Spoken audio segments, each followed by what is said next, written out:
नमस्कार। Online classes में आपका स्वागत है। आज हम फर्स्ट ईयर ASDP के सेकंड सेमेस्टर में एनिमल न्यूट्रिशन पशु पोषण विज्ञान में लेसन नंबर 9 मिनरल्स के बारे में अध्ययन करेंगे। कल हमने मैक्रो एलिमेंट्स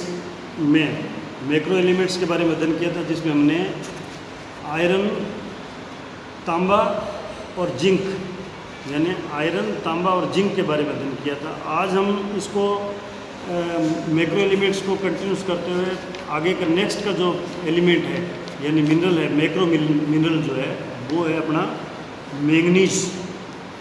मैंगनीज जो है ये कई प्रकार के एंजाइम्स को क्रियाशील करने में मुख्य भूमिका निभाता है। कई प्रकार के एंजाइम्स को क्रियाशील करता है ये बॉडी में। वो कौन से आर्जिनेज एंजाइम जो आर्जिनेज, सिस्टीन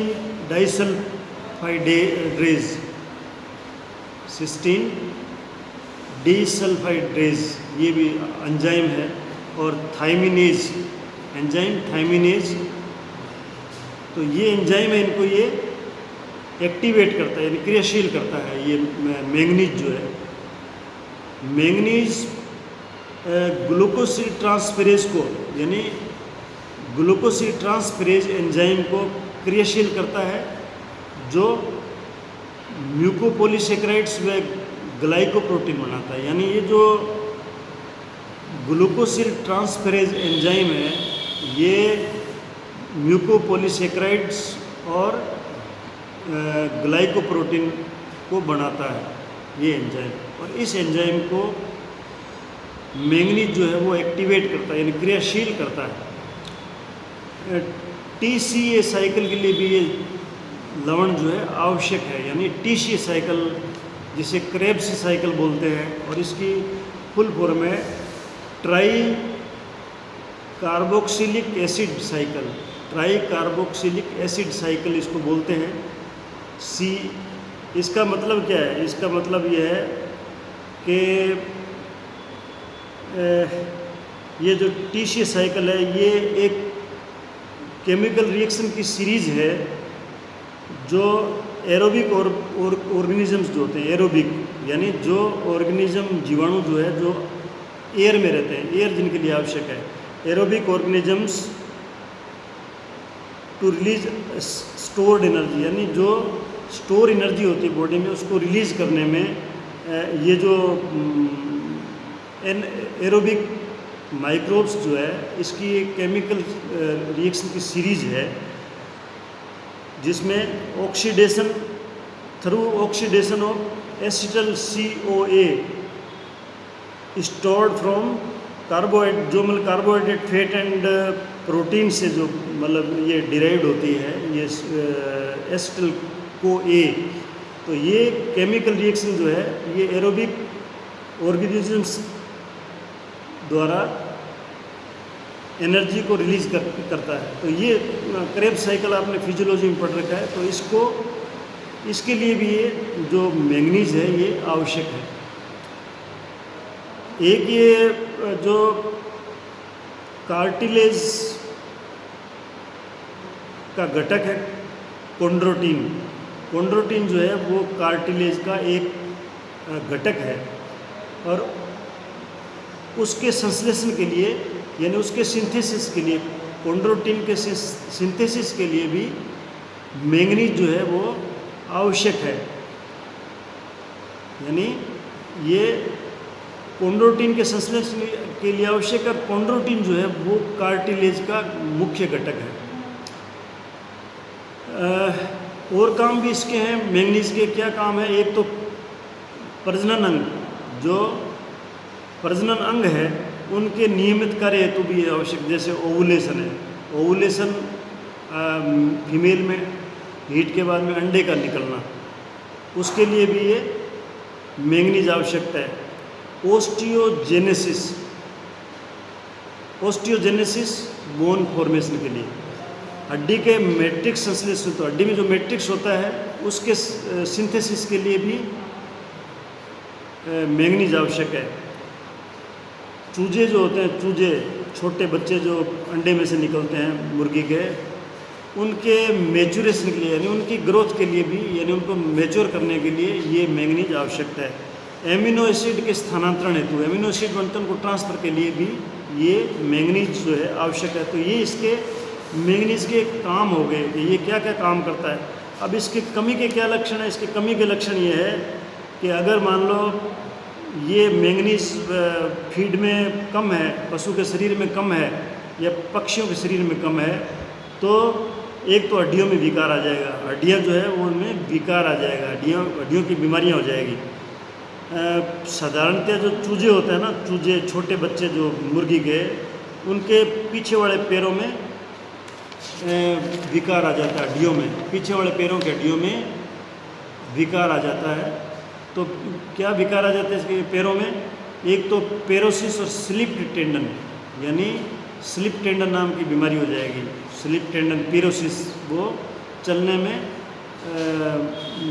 असमर्थ हो जाएगी, पेरोसिस स्लिप टेंडन। एक वो इनलार्ज्ड होक जॉइंट, होक जॉइंट जो है वो लंबा हो जाएगा, बढ़ जाएगा साइज में, ठीक है ना, होक जॉइंट साइड में बढ़ जाएगा। Thickening and shortening of tibia, tibia bone जो है वो थिक हो जाएगी, थिक का मतलब है मोटी हो जाएगी, और शॉर्टनिंग हो जाएगी, छोटी हो जाएगी। मोटी और छोटी हो जाएगी तो उसमें जो पक्षी की गेट है, यानी चलने वाला सिस्टम है, वो प्रभावित हो जाएगा। शॉर्टनिंग ऑफ विंग बोन्स, पंखों की जो हड्डियाँ हैं वो छोटी हो जाएगी, यानी इसको बोलते हैं कॉन्ड्रोडिस्ट्रोफी इन चिक एम्ब्रियो, कॉन्ड्रोडिस्ट्रोफी इन चिक एम्ब्रियो। फिर होता है शॉर्टनिंग ऑफ लोअर मैंडिबल, जो लोअर मैंडिबल है वो छोटा हो जाएगा, जिसको पैरेट बीक्स बोलते हैं, पक्षियों में पैरेट बीक बोलते हैं इसको, तोते की तरह चोंच हो जाएगी, यानी वो नीचे वाला जो जबड़ा है वो छोटा हो जाएगा। तो ये मैंगनीज की कमी से पक्षियों में या चिक्स में ये बीमारियां होती है। अन्य जो इसके नुकसान क्या है, अगर मान लो मैंगनीज बॉडी में कम हो गया तो हड्डियों का विकास रुक जाएगा, बोन का विकास जो है, डेवलपमेंट है, वो रुक जाएगा। पशु जो है, फीमेल जानवर जो है, गाय भैंस है, वो ताव में नहीं आएगी, यानी हीट में नहीं आएगी, जिसे एनिस्ट्रस बोलते हैं, आपने गायनेकोलॉजी में पढ़ा है इसको, या वो हीट में देरी से आएगी, जिसे डिलेड स्ट्रेस यानी देरी से हीट में आना बोलते हैं, वो हो जाएगा। बांझपन, पशु ब्याएगा नहीं।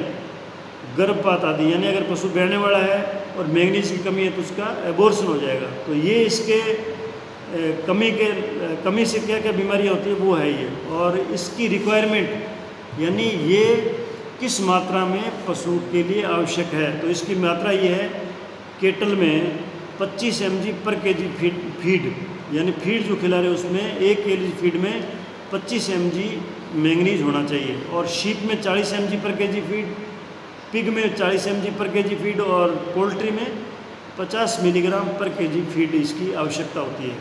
अब इसको आप कहाँ से प्राप्त कर सकते हो? पशु को देना है तो कहाँ से दोगे? इसका सोर्स क्या है? इसका सोर्स ये है, एक तो राइस ब्रान यानी चावल का भूसी, चावल के दानों के ऊपर जो भूसी निकलती है, जिसको अपने हिंदी में गेहूं के निकलती है उसको चापड़ बोलते हैं, तो ये चावल का चापड़ है, चावल का चापड़ है ये एक प्रकार का। व्हीट ब्रान मतलब छानस, जो गेहूं का आटा बनाने के बाद में जो छानते हैं और उसके बाद में जो निकलता है ना, वो छानस, वो है ये व्हीट ब्रान। ग्रीन फोडर, हरा चारा, और कुछ मतलब ऐसे मेटीरियल है या धातु है, जैसे मैंगनीज ऑक्साइड है, उसमें भी मैंगनीज मिलता है, मैंगनीज क्लोराइड है, मैंगनीज कार्बोनेट है, या मैंगनीज सल्फेट है। ये इनके अंदर भी मैंगनीज जो है प्रचुर मात्रा में होता है। तो ये इसके सप्लीमेंटेशन के चीज़ें थी जिसमें ये मिल सकता है। इसके नेक्स्ट वर्ड आता है कोबाल्ट, यानी मैक्रो एलिमेंट जो नेक्स्ट है वो है कोबाल्ट। कोबाल्ट जो है ये रूमिनेंट्स में, जो जुगाली करने वाले पशु है, उनके रूमन में जो सूक्ष्म जीवाणु होते हैं, माइक्रोब्स जिसे बोलते हैं, रूमन के माइक्रोब्स, वो विटामिन B12 का सिंथेसिस करते हैं, यानी साइनोकोबालेमिन विटामिन को रूमन के अंदर पाए जाने वाले माइक्रोब्स द्वारा संश्लेषण होता है विटामिन B12 का, और उसके लिए इस संश्लेषण करने के लिए कोबाल्ट जो है वो उन माइक्रोब्स के लिए ज़रूरी है। जो माइक्रो ऑर्गेनिज्म रूमन में है उनके लिए ये कोबाल्ट ज़रूरी है। कुछ एंजाइम्स हैं उनको भी ये कोबाल्ट क्रियाशील करता है। और अब इसकी कमी के लक्षण हैं, अगर मान लो कोबाल्ट पशु के शरीर में कम हो जाए या उसको फीड में कम मिलता हो तो उसके क्या क्या लक्षण होंगे। एक तो विटामिन B12 की कमी हो जाएगी, यानी B12 संश्लेषण में ये आवश्यक होता है, इसलिए B12 की कमी हो जाएगी। अन्य डाइजेस्टिव सिस्टम की बीमारी हो जाएगी, जैसे डिक्रीज्ड फीड इनटेक, भोजन कम लेगा पशु। डिक्रीज्ड फीड इनटेक का मतलब है पशु कम चरेगा। और लॉस ऑफ एपिटाइट, उसकी भूख कम हो जाएगी और हाजमा भी उसका ठीक नहीं रहेगा, यानी भूख कम लगेगी, लॉस ऑफ एपिटाइट। इमेशिएशन, कमज़ोर हो जाएगा पशु। वास्टिंग ऑफ मस्कुलेचर, मसल्स की वास्टिंग यानी क्षरण बोलते हैं ना, वो मांसपेशियाँ जो है वो कमज़ोर हो जाएगी, ऐसे मान सकते हो आप। Fatty degeneration of liver, liver जो है वो फैटी हो जाएगा। फैटी डिजनरेशन मतलब लीवर में फैट डिपॉजिट हो जाएगा, उसे फैटी डिजनरेशन बोलते हैं, जो आपने फिजियोलॉजी में पढ़ रखा है। अब इसकी आवश्यकता कितनी होती है? इसकी आवश्यकता जो है फीड में केटल और शीप में ड्राई मैटर के हिसाब से 0.07 ppm पार्ट्स पर मिलियन, ये पार्ट्स पर मिलियन है, ये ड्राई मैटर का इतनी आवश्यकता होती है। और 0.1 ppm फॉर लैम्प्स, जो मेमने हैं उनके लिए 0.1 ppm है। इसका सप्लीमेंटेशन कैसे कर सकते हो? इसकी पूर्ति करोगे लीवर मील।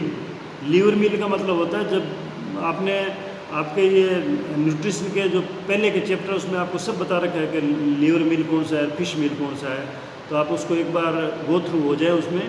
वैसे लीवर मील का मतलब होता है जहाँ बुचर खाने में पशु काटते हैं उसका जो लीवर होता है, उस लीवर को क्रश करके और उसको पीस के, जो सुखाने के बाद में पीस के जो बनाते हैं फीड, वो लीवर मील है। लेग्यूमिनस ग्रासेज, लेग्यूम्स आप जानते हो, दो दाल वाली जो फसलें होती हैं उनकी उस टाइप की जो ग्रासेज है।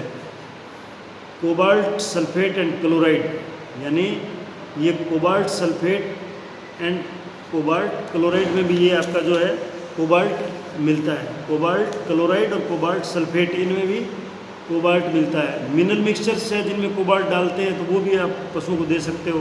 साल्ट लिक्स, जो चाटने वाली लिक्स है साल्ट की, उसमें भी कोबाल्ट पशु को मिलता है। अब नेक्स्ट है सेलेनियम। सेलेनियम जो है ये भी मेमनों में और गोवंश में, गायों में और मेमने, जो छोटे मेमने उनमें मस्कुलर डिस्ट्रोफी को रोकता है। मस्कुलर डिस्ट्रोफी होता है मसल्स की डिस्ट्रोफी, यानी मसल्स का डेवलपमेंट कम होना। एक ये विटामिन ई के अवशोषण को कम कर देता है, शरीर में विटामिन ई के अवशोषण को कम कर देता है। यानी अगर मान लो शरीर में विटामिन ई का अवशोषण हो जाता है तो शरीर में विटामिन ई कम बचेगा। शरीर में अगर ये अवशोषण कम होने देता है आपका सेलेनियम, तो विटामिन ई जो है वो शरीर में लंबे समय तक उपलब्ध रहता है। चूजे, जो छोटे चूजे हैं उनमें यकृत का डिजनरेशन व फाइब्रोसिस हो जाता है। अगर मान लो इसकी कमी हो तो जो चूजे हैं उनमें लीवर का डिजनरेशन और फाइब्रोज हो जाएगा और डिजनरेशन हो जाएगा उसका। एक है यूबीआई क्विनोन के संश्लेषण में मदद करता है। ये क्या है? कोएंजाइम क्यू है, इसको कोएंजाइम क्यू बोलते हैं। यूबीआई क्विनोन जो है ये कोएंजाइम क्यू है। ये एक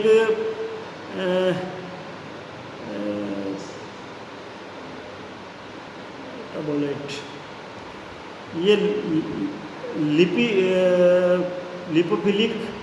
लाइपोफिलिक मेटाबोलाइट है। ये लाइपोफिलिक मेटाबोलाइट है एक प्रकार का। तो इसके संश्लेषण में जो ये मदद करता है सेलेनियम, अगर सेलेनियम कम होगा तो इसका जो कोएंजाइम क्यू है जिसको यूबीआई क्विनोन बोलते हैं, यूबी क्विनोन, इसका संश्लेषण नहीं होगा। ये एक बायोलॉजिकल एंटीऑक्सीडेंट है, ये एक एंटीऑक्सीडेंट है, बायोलॉजिकल एंटीऑक्सीडेंट भी है। एंटीऑक्सीडेंट का मतलब है जो वो पदार्थ जो सेल के स्लो डैमेज को चेक करता है या रोकता है, वो एंटीऑक्सीडेंट होता है। अब इसकी कमी के क्या लक्षण हैं, यानी सेलेनियम की कमी हो जाए तो एक तो मस्कुलर डिस्ट्रोफी हो जाएगी और stiff lamp disease. Stiff lamp disease जो है ना, ये मसल्स की डिस्ट्रोफी होने के बाद ही इसको स्टिफ लैम्प डिजीज़ बोलते हैं। पुअर ग्रोथ, यानी उसकी ग्रोथ जो है वो पुअर हो जाएगी, यानी ग्रोथ रुक जाएगी। और हार्ट फेल्योर और मलबरी हार्ट डिजीज़, ये यंग पिगलेट्स की बीमारी है जिसमें हार्ट जो है वो अफेक्टेड होता है। इसकी कमी के कारण में उसको मलबरी हार्ट डिजीज़ बोलते हैं, सेलेनियम की कमी से। और वाइट मस्कुलर डिजीज़, ये जो यंगर केटल है, बछड़े बछड़ी है या लैम्प्स है, उनकी ये मसल्स की बीमारी है, इसलिए इसको वाइट मस्कुलर डिजीज़ बोलते हैं। लो इनफर्टिलिटी, प्रजनन क्षमता कम हो जाएगी पशुओं की। और डेगनाला नेक्रोसिस ऑफ एक्सट्रीमिटीज़, यानी ये केटल एंड बुफेलो में जो सेलेनियम की कमी से जो बोन्स है, बोन्स की एक्सट्रीमिटीज़ है, ऊपर वाली नीचे वाली एक्सट्रीमिटीज़ जो होती है, वहाँ इस सेलेनियम की कमी से उनकी बीमारी हो जाएगी बोन्स की, जिसमें नेक्रोसिस शुरू हो जाएगा, नेक्रोसिस। तो इसलिए इसको डेगनाला नेक्रोसिस ऑफ एक्सट्रीमिटीज़, तो ये बोन्स की डिजीज़ है, केटल एंड बुफेलो की है। अब इसकी आवश्यकता कितनी है? इसकी आवश्यकता काफ में और लैम्प्स में, बछड़े और मेमनों में 0.1 mg पर kg फीड इसकी आवश्यकता होती है। ग्रोविंग पिग्स जो है, मतलब जो पिग्स छोटे होते हैं, जो बढ़ रहे होते हैं, छोटे पिग्स है, उनमें 0.05 mg पर kg फीड, और पोल्ट्री में 0.1 mg पर kg फीड, ये इसकी आवश्यकता है। और ये कहाँ से मिल सकता है, यानी इसके सप्लीमेंटेशन क्या है? एक तो fish and meat meal, fish and meat meal. ये फिश एंड मीट मील आपको बार बार बता चुका हूँ, पहले भी आपने पढ़ रखा है इसको, तो इनमें ये सेलेनियम पाया जाता है। रॉक फॉस्फेट, ये रॉक फॉस्फेट जो है ये उदयपुर में मिनरल बनता है इसका, रॉक फॉस्फेट, उसमें भी मतलब क्या है, ये प्रचुर मात्रा में होता है सेलेनियम। और लिंसीड मील जो है ये अलसी की खल है, लिंसीड बोलते हैं अलसी को, अलसी की खल है, तेल निकालने के बाद में जो खल बचती है वो लिंसीड फीड बोलते हैं उसको, उसमें भी ये सेलेनियम होता है। तो आज हम मैक्रो एलिमेंट्स में इतने एलिमेंट्स ही पढ़ेंगे। कल जो बचे हुए एलिमेंट्स हैं, 3-4 एलिमेंट्स बचते हैं, उनका अध्ययन कल करेंगे। धन्यवाद।